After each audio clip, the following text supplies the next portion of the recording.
Hello everyone. I want to talk a little in this video about my health. On my last trip to Pattaya, which was in September 2019, which is 2 years and 6 months ago, I was having some bad health issues which very badly affected my life and my Thailand trip. Specifically, it was my back. In mid-2017, I injured my back at work and I ended up in the hospital in complete agony with back spasms. I was stretching to pass a cable to my colleague under a supercomputer and I felt a twinge in my back, which a few hours later became intolerable and unbearable spasms, the pain of which I've never experienced before and never want to experience again, that's for sure. The back injury led to not being able to exercise like I normally did. Prior to the injury, I had maintained a 35-inch waist, and I was very fit and healthy. After the back injury, I spent months struggling to move around, or even to get out of bed some days. I was in a lot of pain, and I was depressed, and this led to a cycle of eating comfort food. This led to body fat being gained, which pushed my waist size all the way up to and over 43 inches. I was in a lot of pain, and after my doctor's visits, I was diagnosed with ankylosing spondylitis, which is an inflammatory disease that over time could cause some of the bones in the spine to fuse. Now, the doctor got me onto injections of Brenzies, which is a biologic medication that helps the pain and swelling of arthritis. So it's used in the treatment of rheumatoid arthritis, ankylosing spondylitis, and other types of arthritis. Now, this got me out of the debilitating pain that I was in, and I was able to get back to heavy exercising again.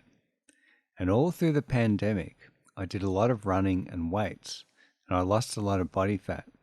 And I've now reached a stage where I'm at a 38-inch waist and almost back to my normal body. So I'm 6'2" in height.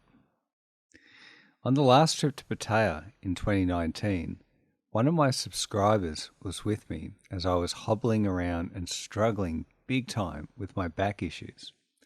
Now, I wasn't able to hit the bars with him due to my back troubles, so he would come over to my condo as he was staying in the same building as me. It was the first time that we'd met in person, and he gave me some advice in regards to general health and to my back issues, to which I am very thankful and appreciative of. Turns out he was 100% right in what he was telling me.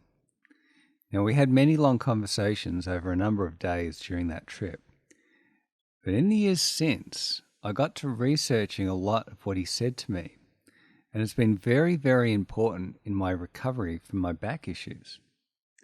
See, with the benefit of hindsight, I can now clearly see exactly what happened to me.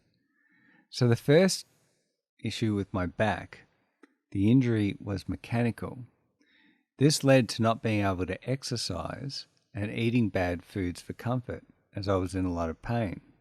This led to body fat, which was being gained, and that took my waist size into the dangerous territory. Now, this increase in body fat caused a large increase in inflammation. The inflammation in my body caused more troubles with my back and with my joints. Much of the body fat I accumulated was around my waist, like almost all men do when they gain body fat. Now, this fat around my waist affected my balance, and the heaviness of my stomach caused my posture to be affected, and my body pulled forward and down. This led to further issues and pain with my back. Now, what I've come to learn is that for every 4 pounds you lose, you remove 16 pounds of pressure from your spine. And my weight had ballooned up to around 115 kilograms. It was the largest that I've ever been in my life.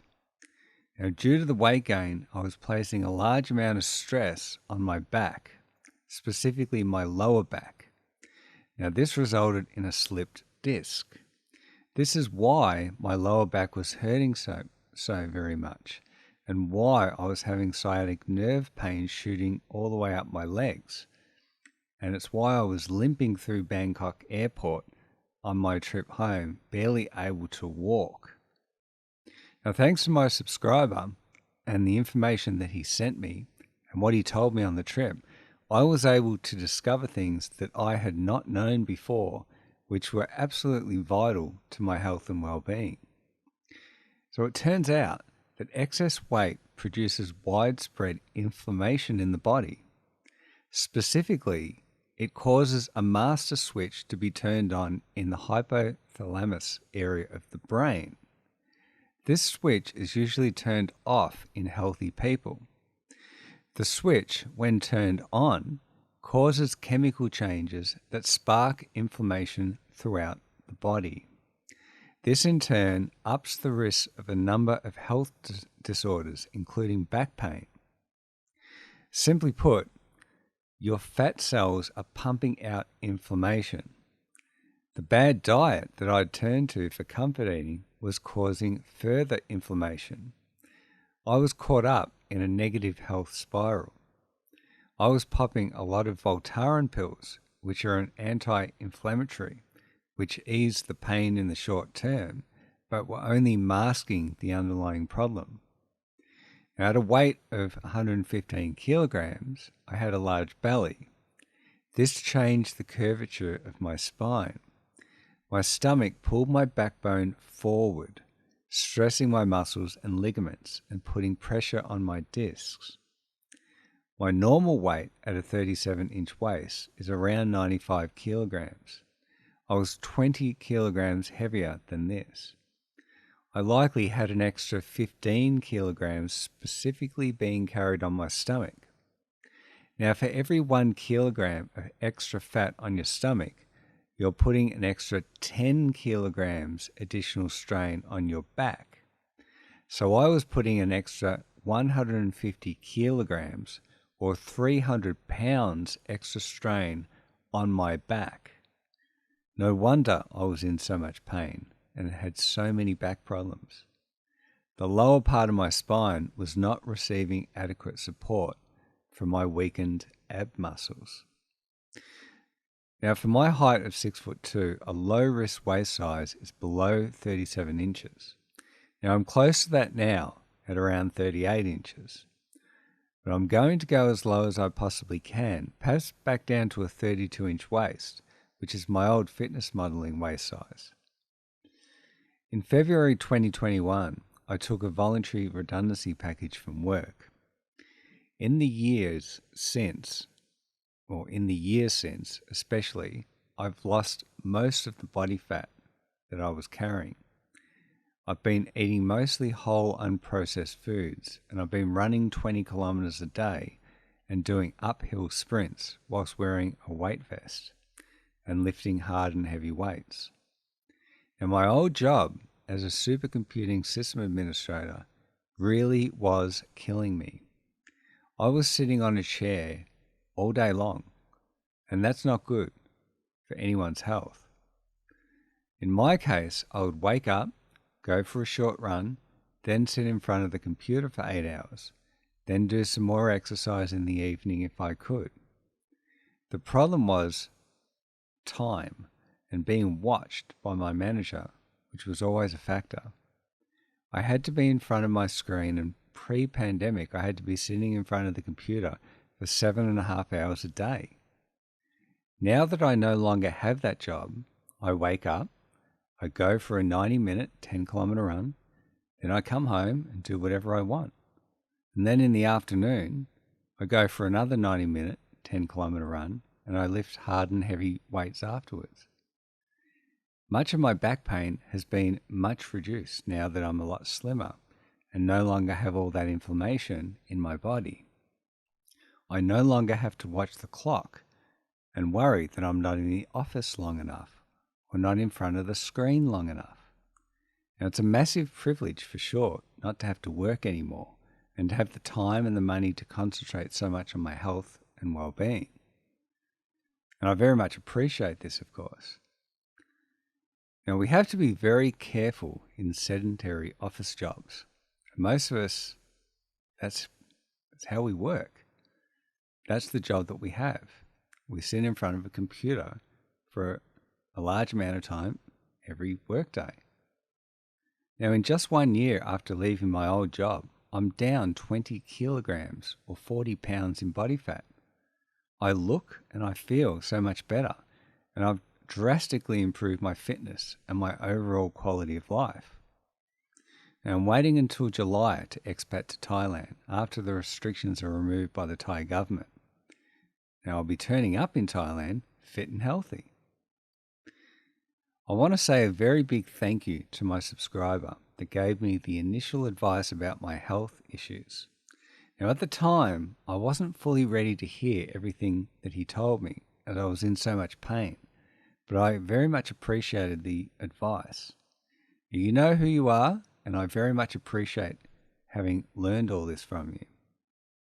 To sum up, many processed foods cause body fat gain. This gain leads to increased inflammation in the body.